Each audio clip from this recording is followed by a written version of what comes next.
As journalists, we pride ourselves on keeping you informed, shining a light on issues you might not otherwise find out about. Many times that means pressing our elected leaders or governments for answers or information, going to public meetings, checking records, and using sunshine laws. Those are requirements put in place to promote government transparency.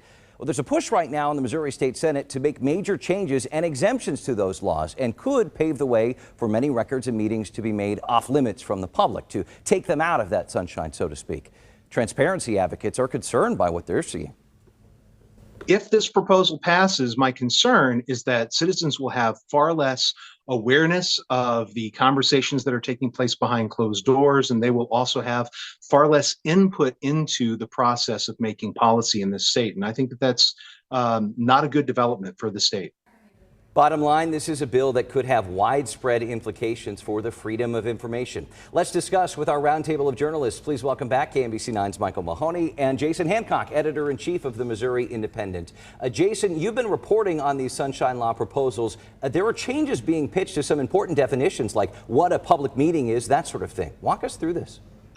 Well, these are ideas that have been percolating for a couple of years now. The governor's office lost a lawsuit in 2021 where the Missouri Supreme Court said it had violated the Sunshine Law because it was overcharging for documents that it was providing to the public.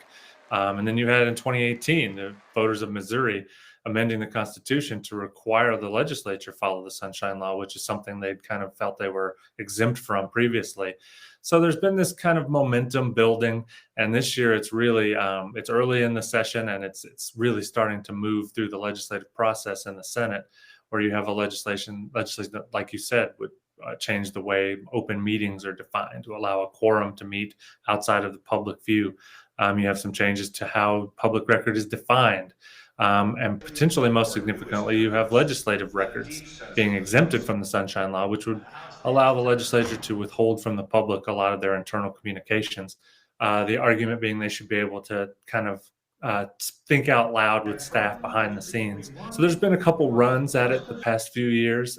This year it seems like it's got the most momentum, and it does have transparency advocates really concerned that it really undermines the entire intent of the Sunshine Law, which coincidentally is celebrating its 50th anniversary this year. Mahoney, what's the motivation here, do you think? Well, there have been a series of efforts, the transparency advocates would call them efforts at attacking the Sunshine Law in Missouri, which is a pretty good one to be honest, over the last couple of years, and this is probably the most concentrated effort at trying to restrict sunshine. All right, let's stick with the Senate for a second. We are starting to see some signs of gridlock that we spotted last year. Jason, I think that's a nice way to put it. We saw one local Republican from our area use a procedural move that caused a bit of chaos. Yeah, it's percolated a couple times now. The last couple of years, the Senate barely functioned. There was this infighting between the conservative caucus and the Senate leadership.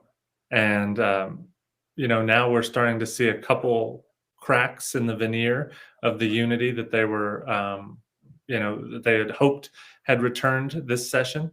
And so, yeah, you had a filibuster last week for a couple hours. You had a filibuster this week for a couple hours. You've had some nasty words spoken. There's people are sort of on pins and needles in fear that the Senate's really combustible this year, and at any moment, all it's going to take is just one issue to kind of reignite all those frustrations and animosity that are far from healed from the last couple of years of fighting. Yeah, last year it was redistricting. Right, and what's happening here, pins and needles, as Jason described it, is a pretty good way to put it. The conservative caucus disbanded late last year. Everybody was promising that there would be peace in the valley.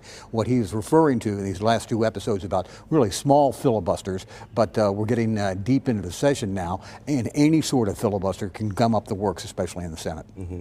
A Missouri House committee, Jason, last week passed an extension on Medicaid benefits for postpartum women that raised some red flags. Abortion is playing a role in that discussion in Missouri. What are you hearing? So it's an idea that's got wide bipartisan support, but there are some folks in the Senate, speaking of sort of this disunity, that wanted to make sure that there was language in there to prohibit women who've had abortions from qualifying for postpartum care. That's a piece that they've said is required for their support to get it out of the Senate.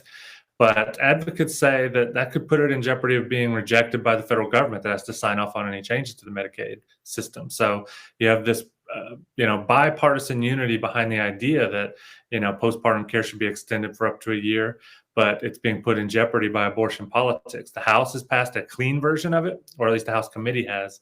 And so folks think that perhaps that could be a vehicle, but the conservative caucus, or the caucus formerly known as the conservative caucus, has made it clear that they want this language in there, even if it would potentially put it at risk of being rejected by the federal government and getting the whole plan tossed. Yeah, a lot to consider, and we're seeing similar things in Kansas, which we will get to in a later broadcast. Michael Mahoney, Jason Hancock, thank you so much.